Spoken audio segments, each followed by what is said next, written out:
Hello, Romantic Simmons here. I want to show you another original knot. This is the Ongoing Wreath. Let's go ahead and get started. This is my left side. It's at the belt line. I'm just going to come over, bring it over to the center, and bring this up and over like this.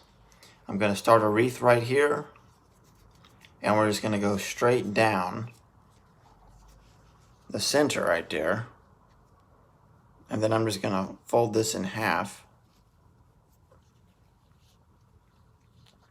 and then go around like this.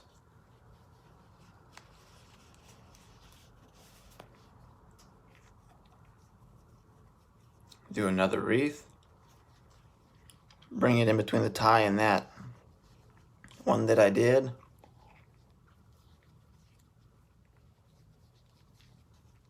and then fold it in half, come come back over the top. And there you have the Ongoing Wreath knot.